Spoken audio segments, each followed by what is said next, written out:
So in this video we're gonna be looking at Corsair's all new M65. This one is called Elite, and compared to the older Pro model you guys have probably seen before, this one has an updated sensor and some interesting updates on the outside as well. We're also gonna be doing a comparison between the older Proteus Spectrum 502, which one is the best choice. Hey, how is it going guys? It's Robin here on RB Hardware. On this channel you'll find PC hardware as well as gaming peripherals, and so if you're interested in that, consider subscribing and don't forget to tap the notification bell so that you don't miss out on future videos. In this one we're going to give Corsair's all new M65 Elite a try, and yeah, at any point during the video feel free to check out the links for more information down below. Now the M65 Elite is an updated refresh of the older M65 Pro RGB with a few updates made on the aesthetic. On the inside we do also find a brand new sensor, more specifically the PMW3391. Spoilers here, it's actually really good. The mouse is quite lightweight as well, but yeah, more on that later. As always when it comes to mice, a general rule of thumb is to always have an idea how big of a hand you got here, as any mouse can differ quite a lot when it comes to the grip type of the mouse as well as the general size of the body. So a short mouse will feel quite small if you got bigger hands, and so I want you to have that in mind. That being said, the M65 Elite is marketed by Corsair as a claw grip mouse, and although I am able to use it in a palm grip style, I kind of went back to the claw grip in the end. Anyway, now looking at the M65 in profile, the hump happens towards the back, the body is fairly short, and due to the gradual slope here, it would have been a great mouse even for gamers that prefer palm grip and got bigger hands, but again, because of the short body, makes this mouse feel small among the competitors. Another update is the much lighter weight. The older M65 Pro was 120 gram without any weights, and with the added weights it was 140. The Elite on the other hand, without any weights, lands at around 100 gram, give or take. So very nice to see Corsair being able to shred about 20 gram from the older model here.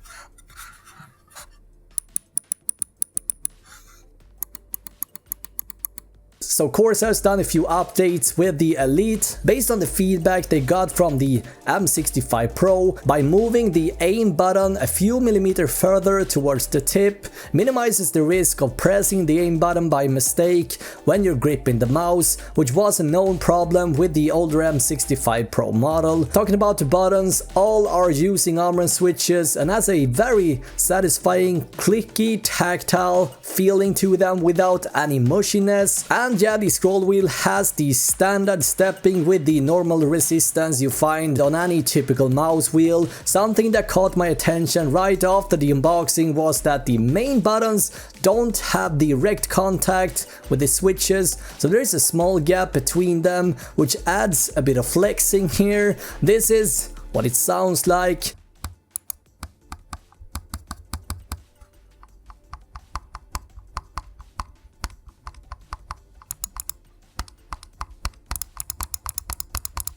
Now, I'm not sure if this is something that only is on my particular unit or if it's a broader problem, but I definitely don't think you should expect or accept this. And this also adds random squeaks and cracking noise as a result as well, which is very unfortunate. Now again, this could be on my particular unit, I don't know. Let's talk about the sensors. I've been playing Fortnite and CSGO notoriously here without any issues. Regardless how I played, I wasn't able to find any issues here. No loose traction or spin out, even when I moved the mouse across the pad as fast as I could. Now, is there any rattle here?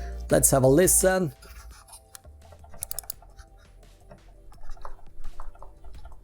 The material on the top is made of a rubberized texture and the sides are made of a more harsh material to help with the gripping. Again, at first I had a hard time gripping and lifting it. It constantly slipped through my hands, but after been using it for a while now, I figured out a way to hold it, and at this point it's not an issue for me anymore. In my opinion, I still think they could have picked a material with even greater gripping ability here. But yeah, hear me out here, it's far from a deal breaker. Now if we flip the mouse around, we find a wide flat base of aluminum supporting the mouse, as well as 5 mouse feet with great glide here. Now while we are looking at it, let's talk about the weight system as well. All screws in place, it weighs about 140 gram, and without them it's about 100 gram. The M65 comes with support for Corsair's brilliant IQ software. As usual, you got plenty of adjustments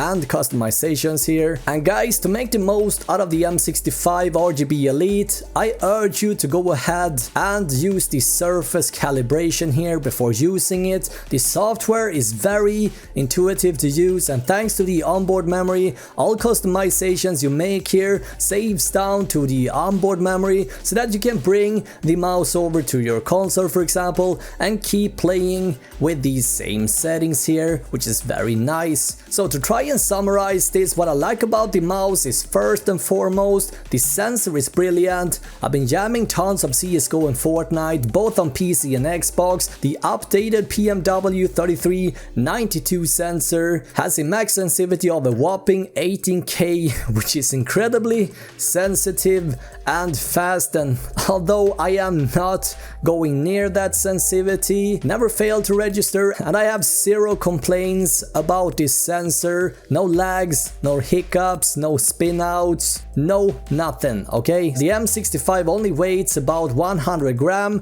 which is considered to be fairly lightweight here, and compared to the Logitech G502 for example, it's about 20 gram lighter. The dedicated aim button is perfectly placed, and yeah, it works like a dream. And lastly, the onboard DPI buttons is always nice to see. Now what I don't like so much about this mouse is the cracking noises, of course. It's hard for me to tell if this is a broader problem or not, but yeah, this is what I got at least. Now with this all being said, the M65 is a direct competitor to the Logitech G502 Proteus Spectrum, and so putting them head to head makes a lot of sense here. So I figured before we conclude this video, here are my 2 cents broken down into 4 categories between these two. First, let's talk shape here. What's most important to me is first and foremost the shape in the mouse, and the G502 simply fits my preferred palm grip better here. The grip size as well as how the mouse is angled